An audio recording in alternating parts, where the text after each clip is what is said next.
நீ கலங்காதே, அழிந்தாங்கடைவதெம் ஆதிப்பிரானை விழிந்தானது தக்கன் வேள்வி. அனைவருக்கும் இனிய பொங்கல் நல்வாழ்த்துக்கள். ஓம் திருமூலர் திருவடிகள் போற்றி போற்றி. திருமந்திரம் 6ஆம் தந்திரம் முதல் அத்தியாயம் சிவகுரு தரிசனத்துல 1585 நாம் இன்று சிந்திக்க உள்ளோம். பக்தியும் ஞான வைராக்கியமும் பரசித்திக்கு வித்தாம், சிவோகமே சேர்தலால் முத்தியின் ஞானம் முளைத்தலால் அம்முளை சக்தி அருள்தரில் தான் எளிதாமே. அந்த பாடல்ல பார்த்தோம்னா அவர் முக்திக்கு என்ன வழிமுறைகள்னு சொல்றாரு. அதுக்கு வழிமுறைகளோட அருள் சக்தி நமக்கு அவசியம் அப்படின்னு 2 விஷயங்களை இங்க நமக்கு வலியுறுத்துறாரு. பக்தியும் வைராக்கியமும் அப்படின்றாருங்க. ஏன்னா சித்தி அடைவதற்கான விதை அது. சிவோகம் அப்படின்றது நானே சிவம் அப்படின்றது முக்திக்கான வழியை சொல்லி கொடுக்கிறார். ஞானம் முளைத்தல், அந்த சிவோகம் நிலைத்து நிற்கணும், அப்பதான் ஞானம் வளரும். சக்தி அருள், கடைசியா அவனுடைய சக்தியினுடைய அருள் இருக்கணும் அப்படின்றது மைய கருத்தா இருக்குது. இந்த பக்தி வைராக்கியம் அப்படின்றது பாத்தீங்கன்னா ஒரு பற்றற்ற நிலையை சொல்லுது.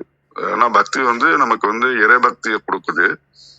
வைராக்கியம்ன்றது உலக வாழ்க்கையில ஒரு பற்றற்ற நிலையை நமக்கு வரும்போதுதான் முக்திக்கான ஒரு விதை. அந்த 2ம் தான் விதை. அப்ப இது கூட நம்ம என்ன சேர்க்கணும், அதனால வளரணும் அப்படின்னாக்கா சிவோகம் சேர்தல், நானே பிரம்மம், அகம் பிரம்மாஸ்மி அப்படின்ற மாதிரி. அதுக்கு என்னென்ன தேவைப்படுதுன்னு பாத்தீங்கன்னா, இந்த உயிர் ஆன்மா அப்படின்றது நம்ம உடலாகவோ வெறும் கருவியாகவோ இல்லாம இறைவனின் ஒரு பகுதி. இங்கதாங்க நம்ம திருமலரை பெரிய இடத்துல நிக்க வச்சு பார்க்கணும். நம்ம ஆன்மா இந்த உடல்ன்ற கூட்டுக்குள்ள இருக்குது. இதை இறைவனுடைய ஒரு பார்ட், அண்டத்தில் பிண்டம்ன்றத we are also God அப்படின்றத ஒரு இனிஷியேஷன் கொடுக்கிறாரு. இதை எப்படி வளர்க்கிறது அப்படின்னு சொல்லி பார்த்தீங்கன்னா, மந்திரத்தின் வலிமை, சிவோகம் நானே சிவன் அப்படின்னு ஆழ்ந்து தியானிக்கும் போது ஆன்மாவில் இருக்கக்கூடிய அழுக்குகள்லாம் படிப்படியா விலகும். இத பிராக்டிகபிலிட்டி வரணும், அனுபவம் ஞானம் வரணும். அப்ப பாத்தீங்கன்னா பக்குவப்பட்ட மனநிலை வந்துடும். இப்படி பக்குவப்பட்ட மனநிலை வரும்போது என்ன வரும்னா, இந்த பக்தினால வைராக்கியத்தினால உணர்வு ஆழமா மனசுல பதியும். அப்ப நான் என்ற அகந்த குறைய குறைய அங்க ஒரு பிரைட்னஸ் இன்க்ரீஸ் ஆகும். உள்ளுக்குள்ள இருக்கிற ஒளியை நாம உணர முடியும். சரி, நாணம் முளைக்கும் போது என்ன வரும் அப்படின்னீங்கன்னா, அப்பதான் அந்த வாழ்ந்து காட்டணும். எப்படின்னா, உதாரணமா நம்ம நாணம் முளைக்குது, அந்த ஒரு செடி விலையில இருந்து வருது அப்படின்னாக்கா அழகா பிரைட்டா இருக்கும் இல்லைங்களா? அப்ப பாத்தீங்கன்னா நம்ம எப்படி இருப்போம் அப்படின்னீங்கன்னா, அமைதியும் தெளிவும் அப்படின்ற ஒரு நிலையில இருக்கும். தெளிந்த நீரோடை போன்ற மனநிலை இருக்கும். அப்புறம் பாகுபாடுபற்ற அன்பு, எல்லாரையும் சமமாக பார்க்கிறது. அப்புறம் நம்ம கடமை உணர்வு, இறைப்பணி தான் முதன்மை உணர்வு அப்படின்றது. இந்த 3ம் வருங்கும்போது கரெக்டா சக்தி அறுதலில் தான் எளிதாமே அப்படின்றாருங்க. அப்ப சக்தி அருள் கிடைக்கும் போது நமக்கு முக்தி எளிதாகும். நம்ம என்னதான் முயற்சி பண்ணாலும் கடைசியில அந்த ஒரு ட்ரிகரிங் பாயிண்ட் தேவைப்படுது அப்படின்றாருங்க. அப்ப சக்தி கிடைச்சிச்சுன்னா நமக்கு எப்படி கிடைக்கும் அப்படின்னோம்னா, பேரின்பம் கிடைக்கும். சுய முயற்சிக்கு நிறைய ஒரு பர்டிகுலர் பார்ட்டு தான் போக முடியும். அதை தாண்டறதுக்கு சக்தியினுடைய அருள் வேணும் அப்படின்றத ஆணித்தரமா நமக்கு இங்க உணர வைக்கின்றார் திருமூல நாயனார். இப்ப அறிவுக்கும் ஞானத்துக்கும் ஒரு சின்ன வித்தியாசம் இருக்கு. எப்படி பாத்தீங்கன்னா, ஒரு தீக்குச்சி இருக்குது. தீக்குச்சியில பாத்தீங்கன்னா நெருப்பு இருக்கு அப்படின்றது ஞானம். ஆனா அந்த தீக்குச்சியில் நெருப்பை எப்படி வர வைக்கிறது? அதை உரசனாதான் வரும். உரசனாதான் இருக்கிற ஒளியும் வெப்பமும் வெளியில வரும். அப்ப அந்த உரசுதல் தான் சக்தி அப்படின்னு நம்ம அங்க புரிஞ்சுக்கலாம். அப்ப அந்த உரசுதல் ஏற்படுவதற்கு முன்னாடி ஆன்மா மேல ஒரு நுட்பமான லேயர் ஒண்ணு இருக்குது, ஒரு இன்டர்னல் டஸ்ட் லேயர். அது நம்ம லேசர் மூலமா ஆன்மா சக்தி, இந்த சக்தின்ற லேசர் கதிர்கள் மூலமாக அதை நீக்கிட்டாங்கன்னா அப்ப நமக்கு என்ன ஆயிடுது, சிவம்ன்றது அமைதியான நிலை, ஸ்டாட்டிக் நிலை. சத்துன்றது இயங்கும் நிலை. அப்ப இரண்டும் இந்த நானும் அனுபவமா மாறணும். பேரின்பத்துக்கு நாம போகணும். ஒளி வெள்ளத்துல போய் நாம ஒன்றணும். இது சக்தியினுடைய வேலை. இது அருள், அந்த அருள் கிடைச்சிச்சுன்னா எளிதாகுமே அப்படின்றாருங்க. இது வேற மாதிரி சொல்லணும்னா ஒரு ஆன்மீக பயணம். ஒரு விதைய போட்டு முளைக்க வச்சு அந்த செடி பூத்து அது காய்ச்சி கனியாகிறன்றது ஒரு பெரிய கிஃப்ட் அது. ஏன்னா எல்லாருக்கும் அந்த கனி வர்றதுன்றது வராது. ஒரு செடி அந்த காயை கொடுக்கறது, கனியை கொடுக்கறது அப்படின்றது ஒரு பெரிய ப்ராசஸ்.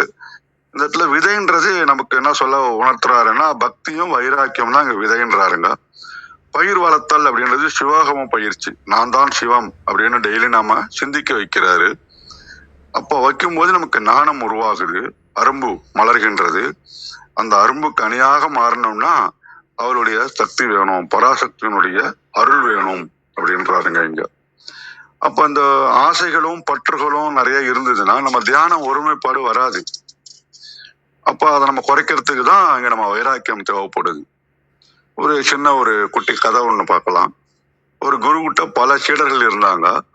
அதுல ஒரு ரொம்ப ஏழ்மையானவன், ஆனா ரொம்ப கடவுள் பக்தி உண்டு.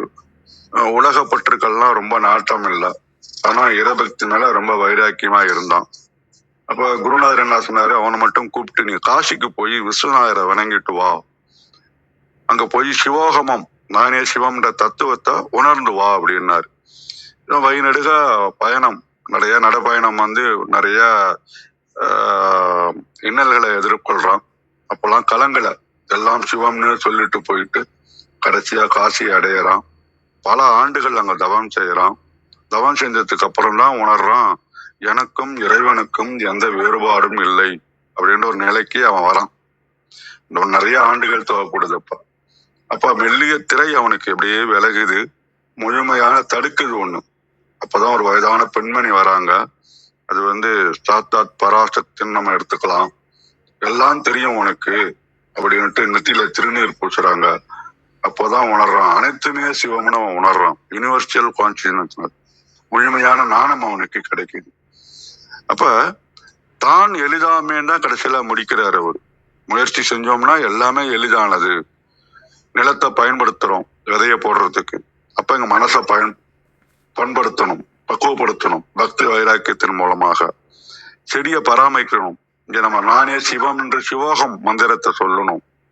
அப்ப அது அரும்ப ஆரம்பிக்கும், நமக்கு நாணம் உதிய ஆரம்பிக்கும். நெல்லு பயிராகி நெல்லு விளையிற மாதிரி சக்தி அருள் இருந்தால்தான் நமக்கு கடைசியில பேரின்பம் கிடைக்கும். அப்போ உங்க மனதுக்கு அமைதியும் தெளிவும் இருக்கும் அந்த நிலைக்கு நம்ம போகும்போது. சரி, இது பிராக்டிக்கலா எப்படி நம்ம பண்ணலாம், ஒரு பயிற்சி பண்ணலாம் அப்படின்னு சொல்லி பார்த்தோம் சொன்னா, ஒரு 10 நிமிஷம் தனியா அமர்ந்து பிரபஞ்சத்துக்கு நன்றி செலுத்துறது. ஃபர்ஸ்ட் நம்ம அது பக்தியா வச்சுக்கலாம். அடுத்து வைராக்கியத்துக்காக என்ன பண்ணலாம்னா, நமக்கு ரொம்ப பிடிச்ச ஒரு உணவு அல்லது ஒரு பழக்கத்தை ஒண்ணுமா கட் பண்றது. வாரம் ஒரு நாளைக்கு அதை கட் பண்றது. இது மன கட்டுப்பாட்டுக்கு உதவும். அப்ப சிவனின் அம்சம் அப்படின்ற உயரிய சிந்தனை, சிவோக பயிற்சின்றது நான் ஒரு சிவனின் அம்சம் அப்படின்னு ஒரு சிந்திக்க வைக்கிறார் உயரிய சிந்தனையில. அதை நம்ம சொல்லிக்கிட்டே இருக்கணும். அதனால உடல் நடைமுறை வாழ்க்கையில் வரக்கூடிய கோபம், எந்த பிரச்சனைகள் வந்தாலும் நான் உடல் அல்ல, நான் உணர்ச்சி அல்ல, தூய்மையான சிவம் அப்படின்னு நினைச்சு அடுத்தவங்களையும் நம்ம ஒரு இறைத்தன்மையோட பார்க்க ஆரம்பிச்சோம் சொன்னோம்னா நமக்கு நாணம் முளைக்க ஆரம்பிக்கும். அப்ப ஒரு செயலையும் நம்ம யோசிச்சு செய்யணும். குழப்பமான நேரங்கள் வந்ததுன்னா அதை சாட்சியா நம்ம பார்க்கணும். அப்ப சரண்டர் ஆகுறோம். நான் செய்கிறேன் அப்படின்ற அகந்த அழியணும். அப்படின்னா இறைவன்கிட்ட நமக்கு பலன் கிடைக்கும். நாம ஒரு கருவிதான். அப்ப என்ன பண்ணலாம்னா, காலைல ஒரு 5 நிமிஷம் வைராக்கியம் வேணும். நல்லவற்றுக்கும் சேர்ந்து நன்றி சொல்லணும். மனதுல வேலைக்கு நடுவுல மன தெளிவோடும் அமைதியோடும் இருந்து சிவோக பயிற்சி நம்ம சொல்லிட்டு இருக்கணும். அப்ப இந்த விதையானது மறந்து கனியாக நமக்கு முக்தி நிலை கிடைக்கும் அப்படின்னு திருமலா நான் உணர்த்துவதாக உணர்கின்றேன். மிக்க நன்றி. பாருங்கள், ரத்னகுமார் ஐயா, வணக்கம். நன்றிங்க ஐயா. இந்தியா பேசிக்கோங்க. விந்தியாமா நீங்க தொடருங்க. அனைவருக்கும் வணக்கம். ஓம் சிவசக்தி போற்றி, ஓம் திருமுலரே போற்றி. 1585வது திருமந்திரம். சக்தி அருள் தரில் சாதனை எளிதாம்.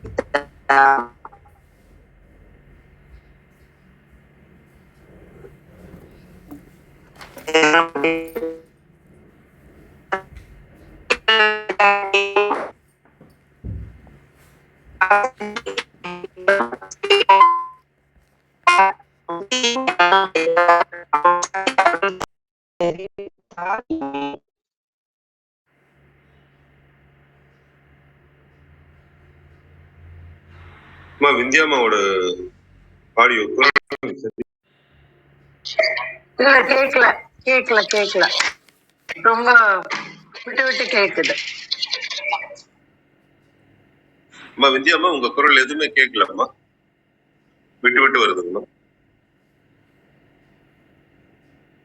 சரி, நான் தொடர்றேன்.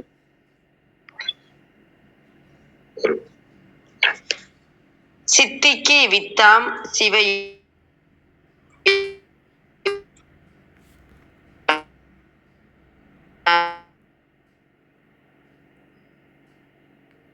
விந்தியாமா நீங்க பேசுறது விட்டு விட்டு ரொம்ப விட்டு விட்டு வருதுங்கம்மா, எதுவும் சரியா வரலங்கம்மா.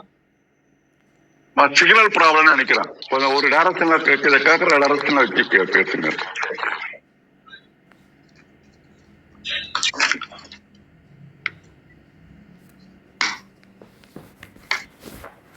எதுவுமே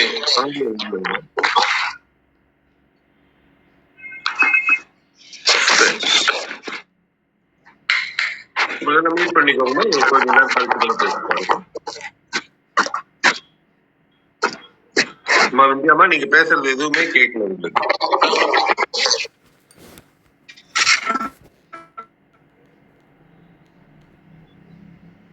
மியூட் பண்ணிக்கோங்க, அப்புறம் அடுத்த. நன்றி.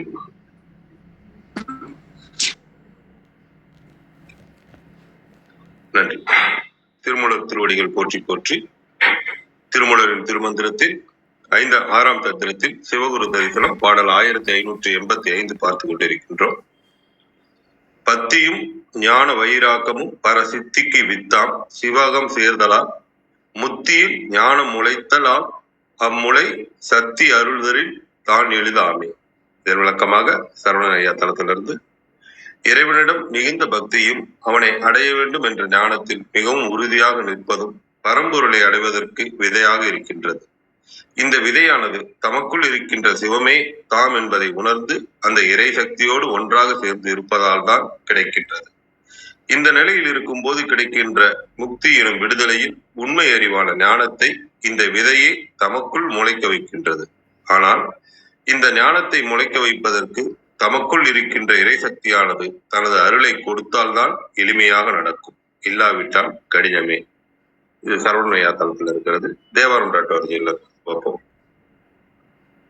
சிவபுண்ணியமும் அதன் பயனாகிய மனபரிவாக இருவினை ஒப்புகளும் ஆகிய இவற்றால் பரமுத்திக்கு ஏதுவாகிய சிவோகம் பாவனையை தலைப்படும் நிலையே உண்டாதலாலும் அந்த பாவனையாலே அஞ்ஞான வாசனையும் இன்றி போக முத்திக்கு நேரே வாயிலாகிய சிவஞானம் தோன்றி நிற்றலாலும் அத்தோற்றம் சிவனது அருள் அவ்விடத்து முன்னின்று அருளிய வழியே உண்டாவதாம் அப்படின்ட்டு அதற்கான குறிப்புரையா, பத்தி என்பது அதனால் செய்யப்படும் சரியை கிரிய யோகங்களை குறித்தது. ஞான வைராக்கியம் என ஒருங்கு தொகுத்து ஓதினமையால் அவ்விடத்து ஞானம் என்றது ஞானத்தை உணரும் பக்குவத்தையாம். இருவினை ஒப்பினையே வைராக்கியம் என்றார். சிவோகம் என்றதும் அதற்குரிய தகுதியே.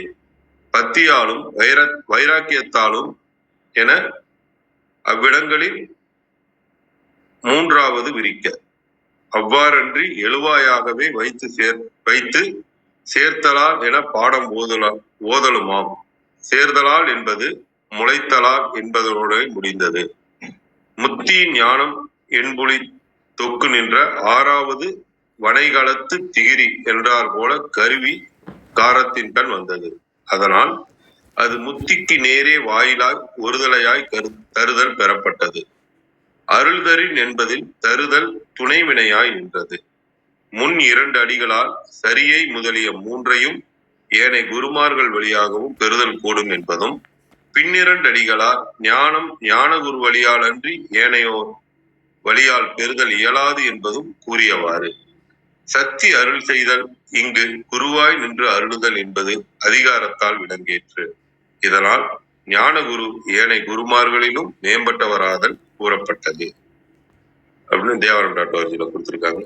அம்மா கௌரி அம்மா, வணக்கம் அம்மா, பாருங்கள். நன்றிங்க ஐயா. நிறைய விளக்கங்கள், நிறைய முழுமையான விளக்கங்கள் பார்த்த மாதிரி தான் இருக்கு. நன்றி. அனைவருக்கும் அன்பு வணக்கம். ஓம் நந்தியம்பெருமான் திருவடி போற்றி. ஓம் திருமூலர் திருவடி போற்றி. ஓம் நம சிவாய. திருமந்திரம் 1585. பத்தியும் ஞான வைராகியமும் பரசித்திக்கு வித்தாம் சிவயோகமே சேர்தலான் முக்தியின் ஞான முளைத்தலால் அம்முலை சக்தி அருள் தரில் தான் எளிதாமே. Translation: The seed of ultimate liberation are bhakti and vairagya leading to the mystical union with Shiva. If the sprout of wisdom for liberation is bestowed by Shakti, it is easy for the sprout to achieve. இங்க பார்த்த மாதிரிதான் பக்தியும் ஞான வைராகியமும். பக்தி தான் முதல்ல நம்ம ஆரம்பிக்கிறது, பக்தி தான். அந்த பக்தி தான் அன்பாக மலருது.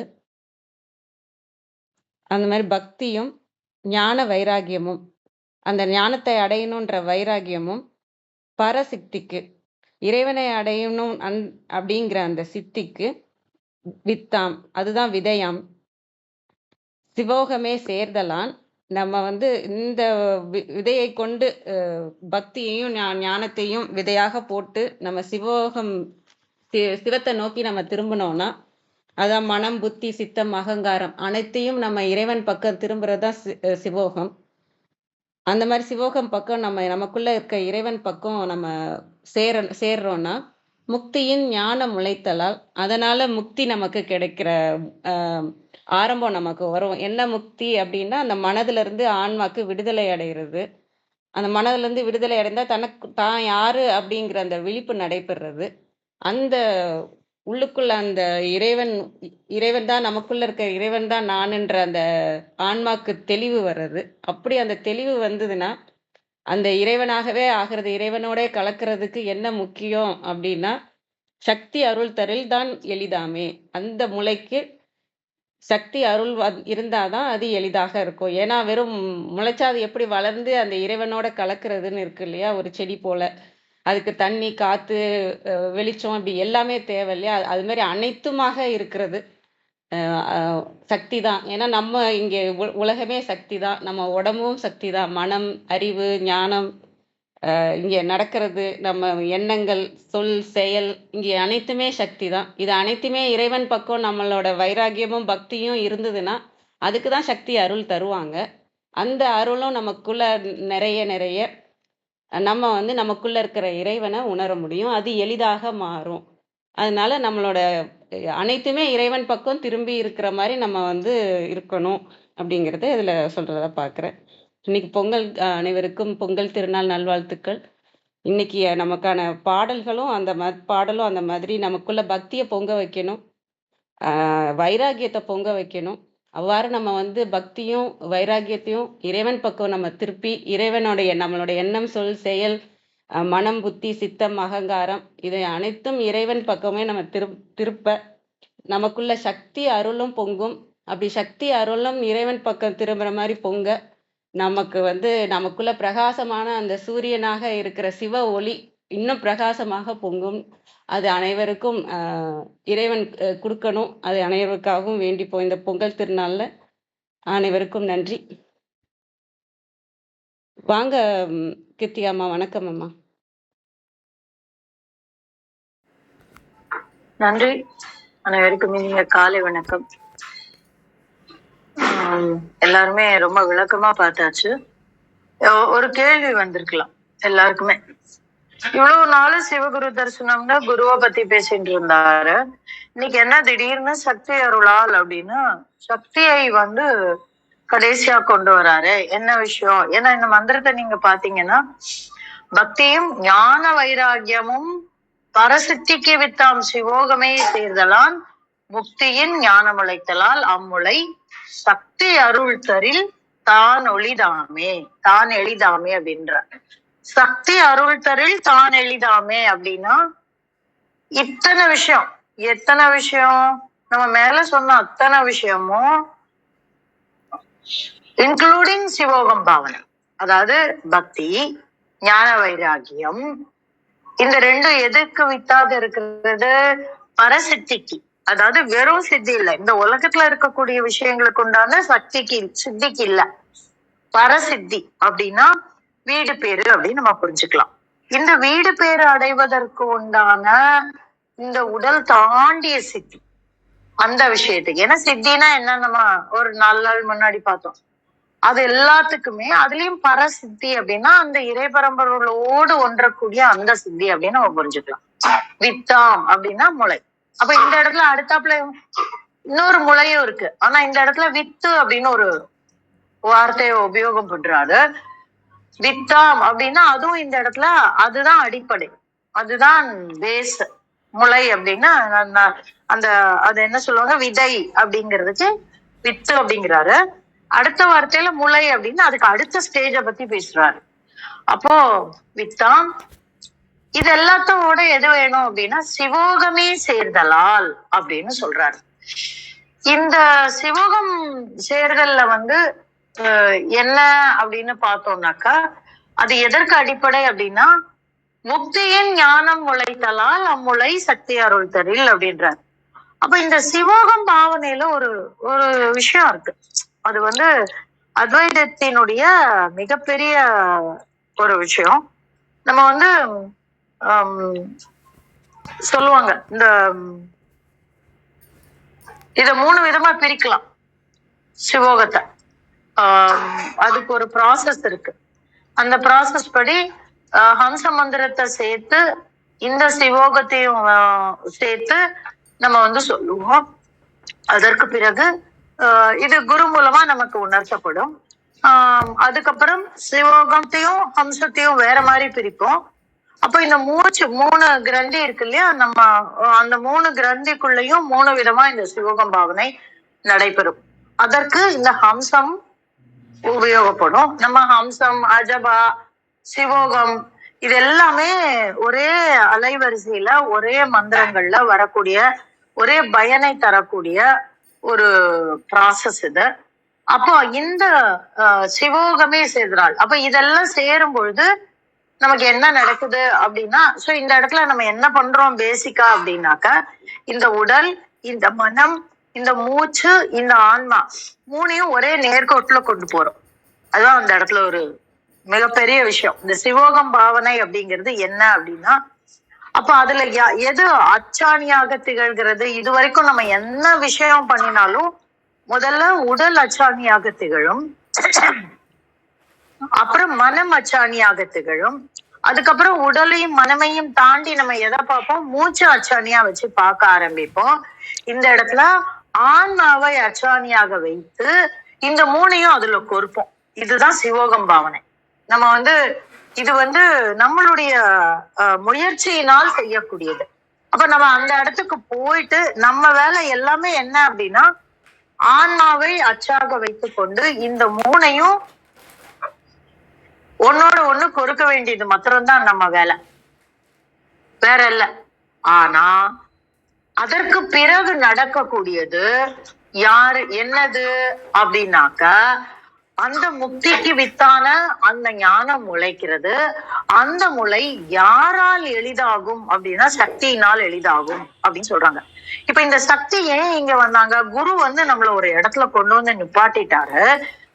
அது புறகுருவோ அககுருவோ எப்படியோ நம்ம மனசுக்குள்ள இருந்து எடுத்து அந்த குரு, இப்ப நம்ம ஆன்மான்னு சொல்லியிருக்கோம், இந்த ஆன்மாதான் அந்த குருவாக நிற்கிறார். அப்ப இந்த ஆன்மாவை நாம் இந்த 3ஐயும் ஒண்ணு போல ஒரே நேர்கோட்டுல இணைக்கும் பொழுது சக்திங்கிறது இறையோடு பிரியாது இருக்கின்ற நிலை அப்படின்னு நம்ம புரிஞ்சுக்கலாம். ஏன்னா சிவம் இல்லையேல் சக்தி இல்லை, சக்தி இல்லையேல் சிவம் இல்லை நம்ம பார்த்திருக்கோம். இருப்பாக இருக்கக்கூடிய சிவத்தினுடைய இயங்கு நிலையாக சக்தி அப்படின்னு நம்ம பார்த்திருக்கோம். அப்போ அந்த நிலைக்கு நம்ம என்ன பண்றோம் அப்படின்னாக்கா சக்திய இந்த இடத்துல சொல்றாங்க. அப்போ இது இந்த இந்த இடத்த ரெண்டு விதமா புரிஞ்சுக்கலாம். இந்த இந்த நம்ம கொடுத்து வச்சிருக்கோம்ல ஆன்மாவை, அது சக்தியாக மாறுகிறது. அப்போ நம்ம இறையோடு ஒன்றுகிறோம் அப்படிங்கிறது ஒரு பொருள் சிவோகம் பாவனையில. இன்னொரு பொருள் அந்த சக்தி அருளால் அப்படின்னா சக்தின்னு வந்துடுச்சுனாலே பக்தி வந்துடும் அந்த இடத்துல. அந்த ஞானம் எப்பேற்பட்ட விஷயம்னா பக்தி இல்லாத ஞானம் ஆணவத்தை தரும். அதனால ரொம்ப ரொம்ப ரொம்ப ரொம்ப முக்கியமான ஒரு விஷயம், ஞானம் விளைய விளைய அங்கு பக்தி பெருக ஆரம்பிக்க வேண்டும், பெருக ஆரம்பிக்கும். அதுதான் ஒரு அடிப்படையான லைனையா சொன்னார் இல்லையா, அந்த கனிவு வரும்னா அந்த மாதிரி அந்த ஞானம் பெருக பெருக பக்தி பெருகும். பக்தி இல்லாத ஞானம் தான் என்கின்ற ஆணவத்தை கொடுக்கும். அதனாலதான் அந்த துவைதம் என்னைக்குமே அதுதான். அதாவது அது பயப்படுவாங்க. அந்த ஞானம் இல்லாம பக்தி இல்லாத ஞானம் வந்துட்டா என்ன பண்றது, அப்ப நமக்கு மேல இருக்கக்கூடிய ஒன்று இருக்கிறது என்ற நம்பிக்கையை நம்ம மனசுக்குள்ள வச்சுட்டோம்னா அந்த இடத்துல அந்த ஆணவம் வராது. அப்படிங்கிற ஒரு இடத்துலதான் இந்த துவைதம் வந்தது. அப்போ அதை தாண்டி அந்த அத்வைதம் வரணும் அப்படின்னா அந்த இடத்துல பக்தி வந்துடுச்சுன்னா ஆட்டோமேட்டிக்கா அந்த இடத்துல அத்வைதம் வந்துவிடும். அதான் அந்த இடத்துல ரொம்ப முக்கியமான ஒரு விஷயம்.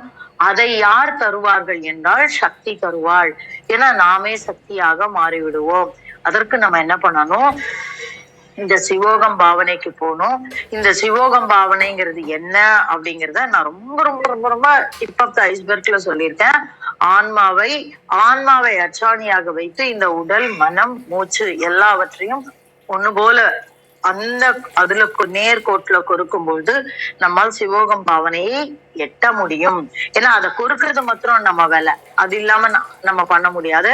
அதற்கு மேல் அதிலிருந்து முக்திக்கு வித்தான ஞானத்தையும் தருவது அந்த இறையம் பெருமானின் அளப்பரிய கருணை அப்படிங்கிறது தான் ரொம்ப முக்கியமான விஷயம். இதை உங்களோட இன்னும் இந்த மந்திரத்துல நிறைய சொல்றதுக்கு இருக்கு. ஆனா நம்ம அடுத்தடுத்து எல்லாருமே இருக்காங்க. சோ கண்டிப்பா இதுல நம்ம சொல்லாத விட்ட நிறைய கேப்ஸ் அவங்க ஃபில் பண்ணுவாங்க. ஆனா நிறைய கேப்ஸ் இருக்கு. மீண்டும் மீண்டும் வாசிச்சு பாருங்க. அதை உங்களோடு பகிர கிடைத்த இந்த காலை வேளைக்கு நன்றி சொல்லி என்னுடைய பகிர்தலை முடித்துக் கொள்கிறேன். நன்றி. நன்றிங்கம்மா. சிவோகத்தினுடைய ஆழத்தையும் கொஞ்சம் நுணுக்கத்தையும் மிக அழகா விளக்குனீங்க. வாருங்கள் இசக்கி ஐயா, வணக்கம்.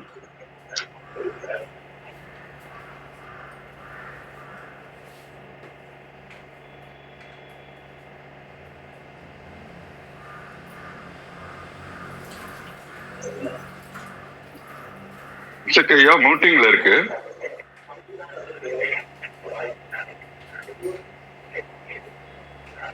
நன்றி.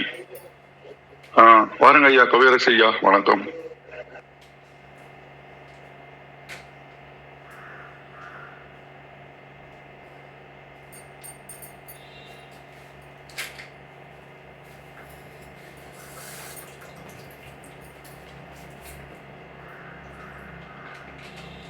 கவியரசு சார்.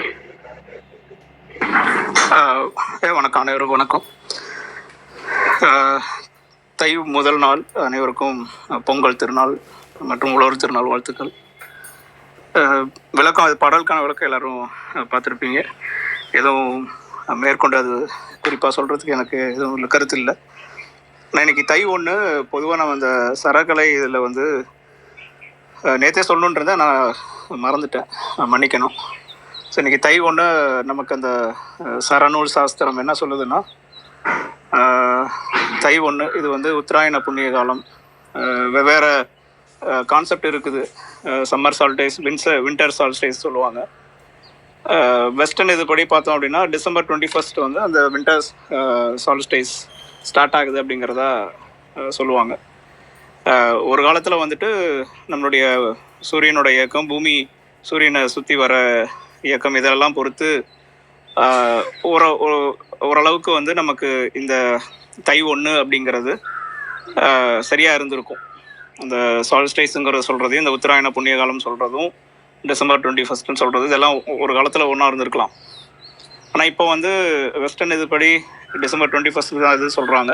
ஆனால் நம்மளுடைய மரபுப்படி தை 1 இது வந்து அந்த நம்மளுடைய உடம்புல ஓடக்கூடிய சரத்தை வந்து சரி பண்ணிக்கக்கூடிய நாளாக இது அமையும். ஸோ இன்றைக்கி வந்து இந்த வியாழனோட இது படி பார்த்திங்கன்னா உங்களுக்கு வந்து இது தேய்பிரை வியாழன்னா இடது நாடியில் சூரிய உதயம் தொடங்கி ஒரு மணி நேரம் 2 மணி நேரம் வரைக்கும் இடது நாசியில் வந்து நம்மளுடைய சுவாசம் வந்து ஓடிட்டுருக்கு அப்படின்னா உடல் வந்து சீராக இயங்கும் அப்படிங்கிறதா நம்மளுடைய சரநூல் சாஸ்திரம் சொல்லுது.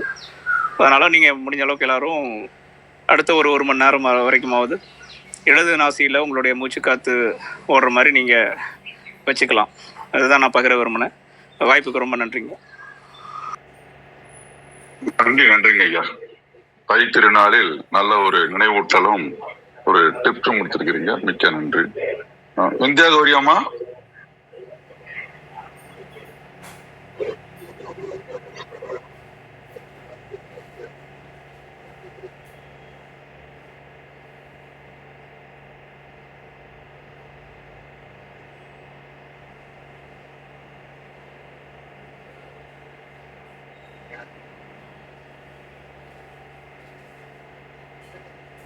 இந்தியா கௌரி அம்மா இருக்கீங்களா?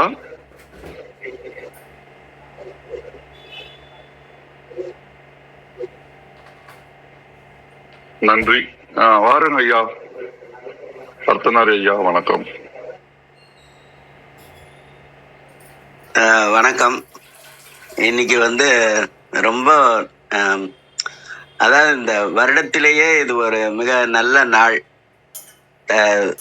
தை அப்படிங்கிறது அந்த தைக்கு முன்னாடி ஒரு போட்டோம்னா ஒரு இத்து சேர்ந்து அத்தை அப்படின்னு வந்துடும். அத்தை வந்து ரொம்ப அன்பா இருப்பாங்க. அம்மாவுக்கு சமமான அன்பு காட்டுறவங்க வந்து அத்தையும் பாட்டியும் அன்பா இருப்பாங்க. அத்தை ரொம்ப அன்பா இருப்பாங்க. அந்த அத்தையோட அன்பு மறக்க முடியாது. அதே மாதிரி அத்தை மகள் அழகா இருப்பாங்க, அதுவும் மறக்க முடியாதது. அதாவது அன்பும் அழகும் சேர்ந்தா வாழ்க்கை வந்து சுகமா இருக்கும். அதே மாதிரி இந்த பக்தி ஞானம் அப்படிங்கிறது திருவாசகத்துல 5வது தலைப்பு திருச்சதகம். இந்த திருச்சதகம், சதகம்னாலே 100. எல்லாருக்குமே தெரியும், குறிப்பா அலெக்ஸ்க்கு ரொம்ப நல்லா தெரிய வாய்ப்பு இருக்கணும். அந்த திருச்சதகத்துக்கு 100 பாட்டுக்கும் 2 சொல்லுல விளக்கம் போட்டிருப்பாங்க. முதல்ல அது என்ன போட்டிருப்பாங்கன்னா பக்தி வைராகியம். அதான் அந்த 100 பாட்டுக்குமான விளக்கமே பக்தி வைராகியம் அப்படின்னு போட்டிருப்பாங்க. இந்த பக்தி வைராகியம் அப்படிங்கிறது என்னன்னா அது பாரதியார் தான் சொல்வார். மனதில் உறுதி வேண்டும் அப்படின்னு சொல்லியிருப்பாரு. அதுதான் மன உறுதி. இந்த மன உறுதியை தான் நம்ம வந்து வடமொழியில வைராக்கியம் அப்படின்னு சொல்றோம். அந்த வைராக்கியம்ங்கிற வார்த்தை விராக் அப்படிங்கிறதுல இருந்து, அதனால விராக் ஹோலின்னு சொல்றாங்க பாருங்க. விராக் அப்படின்னா உறுதி அப்படின்னு அர்த்தம். அதுல இருந்து வர்றதுதான் வீரமே. நமக்கு நம்ம எல்லாருமே என்ன நினைக்கிறோம்னா அன்பு அப்படின்னா அது அறத்தை மட்டும்தான் வளர்க்கும் அப்படின்னு இல்ல, அது வீரத்தையும் வளர்க்கும். அது 8வது அதிகாரம் அன்புடைமை. அதுல 6வது திருக்குறள் அறத்திற்கே அன்பு சார்பென்பர் அறியார்.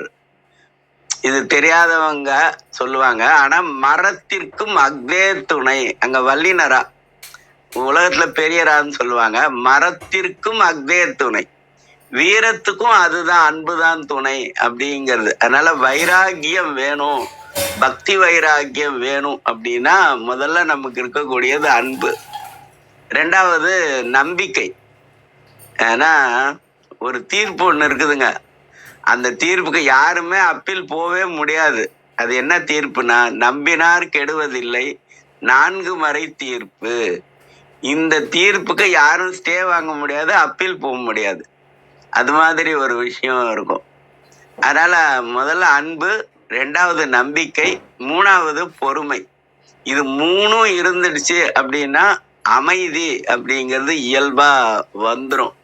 அதனாலதான் பாரதியார் சொல்லுவாரு, பக்தி உடையார் காரியத்தில் பதறார் அப்படின்னு சொல்லியிருப்பாரு. அதுல பக்திங்கிறது பாரதி, ஞானம்ங்கிறது செல்லம்மா. ஒண்ணு கிருத்திகா சொன்னாங்க, பக்தி இல்லாத ஞானம் அப்படின்னு சொன்னாங்கல்ல.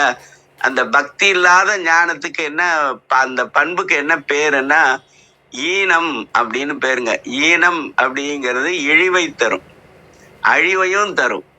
அது நான் சொல்லல, வள்ளல் பெருமான் சொல்லுவாரு, ஈன உலகத்து இடர் நீங்கி அப்படின்னு சொல்லுவாரு. அப்புறம் ஈனமின்றி இகபரத்து அப்படின்னு சொல்வாரு.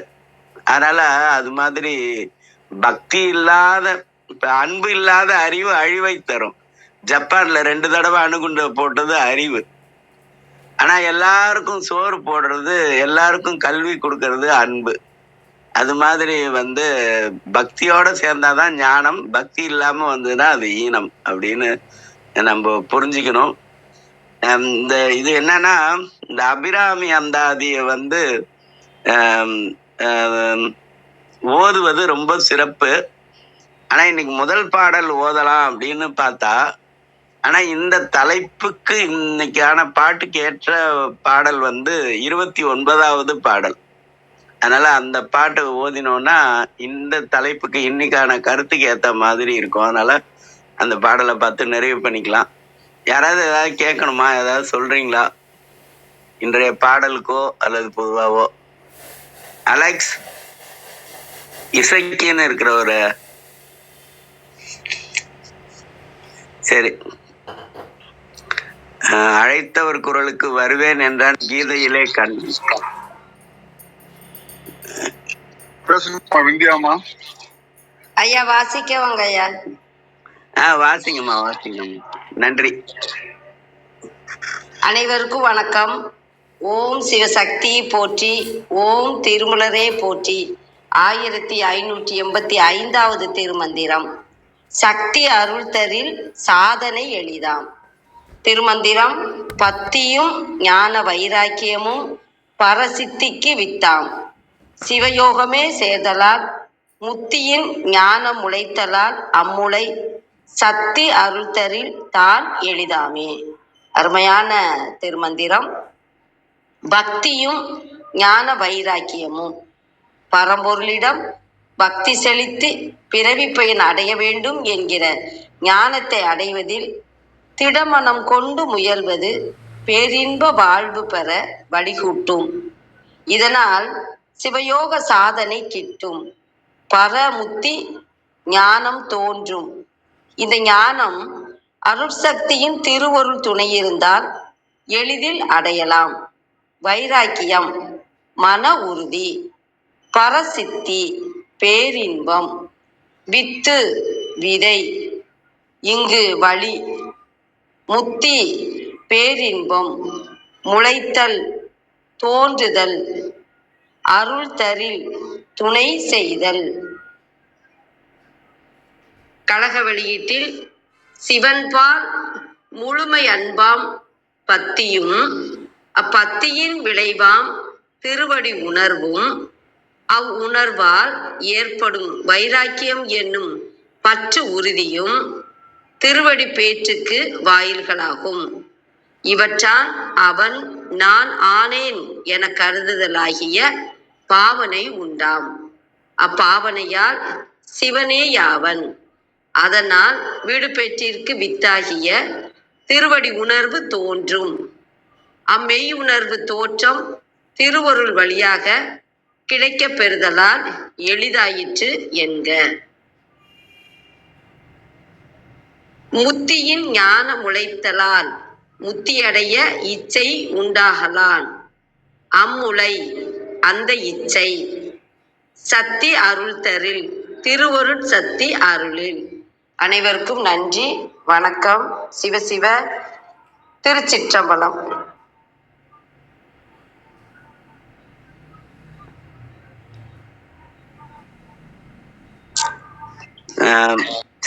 யாராவது ஏதாவது கேக்குறாங்களா? சரி. அழைத்தவர் குரலுக்கு வருவேன் என்றான் கீதையிலே கண்ணன், வர இயலாது என்கிறான் அலெக்ஸ் இசை கண்ணன். அவர் பேர் அலெக்ஸ் இசைக்கண்ணன் சொல்லுவோம். அவரால் வர முடியல.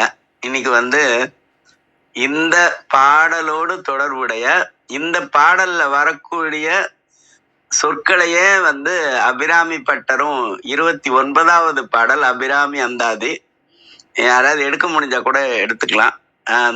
இந்த 29ஐயும் 30ஐயும் சேர்த்து ஓதினோம்னா இன்னும் பொருள் நல்லா சொல்லிய பாட்டின் பொருள் உணர முடியும். அதனால அப்படியே பார்ப்போம். சித்தியும் சித்தி தரும் தெய்வமும் ஆகித் திகழும், சித்தியும் சித்தி தரும் தெய்வமாகித் திகழும் பராசக்தியும், சக்தி தழைக்கும் சிவமும் தவம் முயல்வார் முத்தியும், முத்திக்கு வித்தாகி உள்ளே முளைத்தெழுந்த புத்தியும், புத்தியின் உள்ளே புறக்கும் புறத்தை அன்றே. இது 29வது பாடல். அன்றே தடுத்தனை ஆண்டு கொண்டாய் கொண்டதல்ல என் கை, நன்றே உனக்கினி நான் என் செய்யினும், நடுக்கடலுள் சென்றே விழினும் கரை ஏற்றுகை நின் திருவுளமே, நடுக்கடலுள் சென்றே விழினும் கரை ஏற்றுகை நின் திருவுளமே, ஒன்றே பல உருவே அருவே என் உமையவளே. சிவா திருச்சிற்றம்பலம். ஆடும் பரிவேல் அணிசேவல் எனப் பாடும் பணியே பணியாய் அருள்வாய். வாழ்க சீர் அடியாரெல்லாம். நன்றி. நன்றிங்க ஐயா. இந்த தைத்திருநாளில் பக்தியும் வைராக்கியமும் முளைக்கும் போது சிவோகம் அப்படின்ற ஒரு வார்த்தை நமக்கு, மந்திர வார்த்தை நமக்கு கிடைத்திருக்கின்றது. உண்மையிலே கரெக்டா கோயின்சைட் ஆகுது பாருங்க. அந்த தளத்துக்கு வருகிறவர்களும் தினமும் கேட்கிறவர்களும் பக்தியும் வைராக்கியம் உள்ளவர்களாக தான் இருக்க முடியும். அப்ப எல்லார்ட்டையும் இந்த தைத்திருநாள்ல நல்லா அந்த ஞான பயிரானது முளைக்கப்பட்டு சிவோக பயிற்சியின் மூலமாக அனைவரும் முக்தி பேரின்பத்தை தெளிக்க எல்லாம் அல்ல திருமூலரின் வேண்டி தலத்துக்கு வந்த அனைத்து உள்ளங்களையும் நன்றியோடு விடைபெறுகின்றேன். மீண்டும் நாளை காலை சந்திப்போம், சிந்திப்போம். தலம் நிறைவுறுகின்றது. 5, 4, 3, 2, 1.